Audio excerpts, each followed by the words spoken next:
Hai, Assalamualaikum semua. Hari ni jom kita buat kuih tradisional iaitu kuih bokor tepung beras. Kuih bokor ni dia ada dua jenis. Satu kuih bokor ubi kayu dan yang ini kuih bokor tepung beras. Okey, yang tadi tu hasil dia agak comot-comot dan yang ni hasil dia lebih kemas. Nanti saya tunjukkan kenapa kita boleh dapat dua hasil yang berbeza. Kalau tak ada daun pisang pula macam mana? Jangan skip video ni, nanti saya tunjukkan cara dia. Okey, mula-mula sekali kita buat air gula nisan dulu. Saya gunakan 2 keping nisan kerek ataupun gula nisan. Dan saya campurkan dengan 2 sudu besar gula merah. Masukkan 1 helai daun pandan, sedikit garam dan juga 1 cawan air. Lepas tu kita masak air gula nisan ni sampai dia larut. Kalau yang tanya kuih bokor ni asal dari mana? Ini kuih dari Kelantan. Okey, lepas dah dia punya air gula nisan ni dah mendidih, bolehlah kita tutup api dan kita biarkan air gula nisan ni suam ataupun sejuk sedikit. Sediakan mangkuk besar, saya masukkan 1 cawan tepung beras. Masukkan 1 cawan santan pekat. Ini saya guna santan kotak je. Kalau ada santan segar lagi sedap. Lepas tu kita masukkan air gula nisan tadi. Kita tapis takut ada sodak-sodak yang kotor kat dalam tu. Dan pastikan air gula nisan tu tadi dah sejuk ataupun dah suam. Lepas tu saya masukkan 1 cawan air biasa. Kemudian kita kacau sepati hingga tiada ketulan. Kalau masih ada yang berketul tu tak apa. Lepas ni kita tapiskan. Sediakan loyang. Ni saya guna loyang 7 inci yang bulat ni. Kita letak sedikit minyak. Kemudian kita sapu dekat sekeliling loyang tu. Kalau nak lapik daun pisang pun boleh, lapik plastik pun boleh. Tapi sebab kita akan cedok keluar kuih ni setelah dia masak, jadi kita tak letak daun pisang ataupun plastik pun tak apa. Lepas tu masukkan loyang tadi ke dalam pengukus. Kemudian kita tapiskan adunan yang kita bacuh tadi.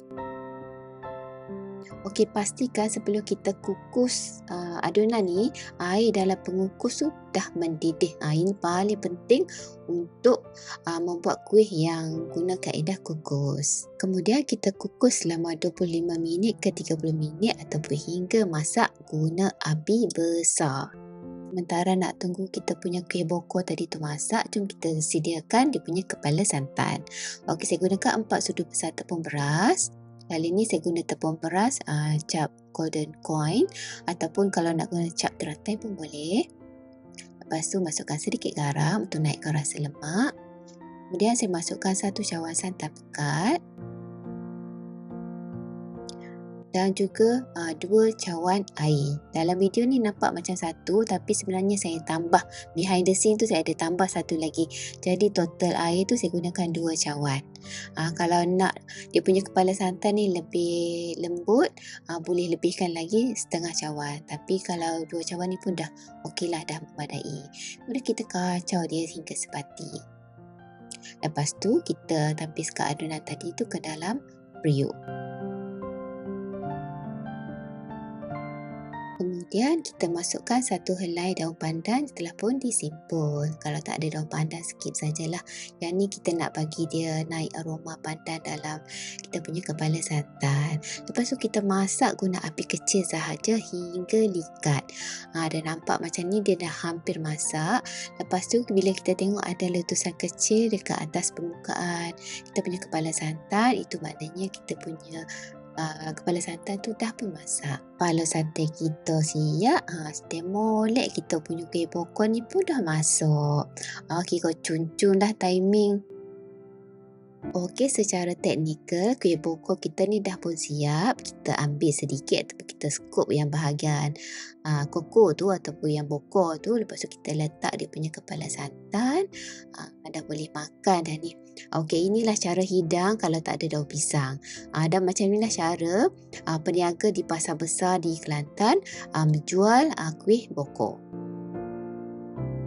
Okey, hari ni kita buat kerja lebih sikit. Kita bungkus dengan daun pisang. Saiz dia selebar tapak tangan. Tapi jari tu kena buka ya, macam saya tunjuk tadi.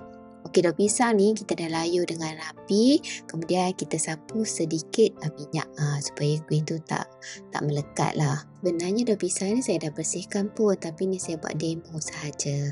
Okey, lepas tu kita letak bahagian yang kukuh tu ataupun kuih bokor ni kat atas daun pisang, dan kita letak dia punya kepala santan.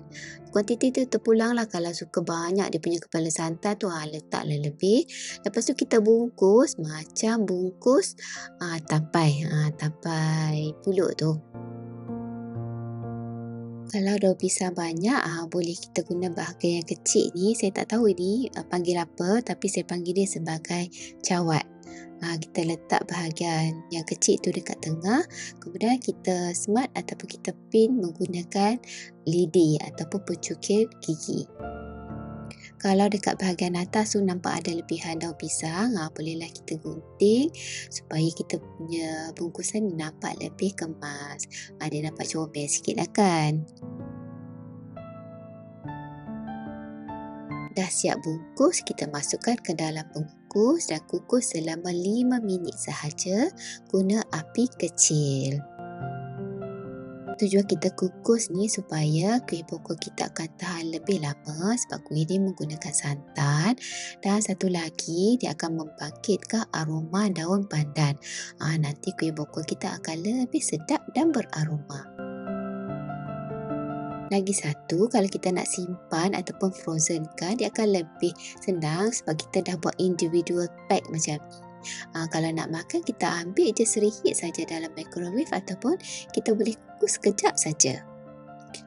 Tengok tekstur kuih ni memang lembut, lemak-lemak manis, dan dekat bahagian atas tu lemak-lemak masin.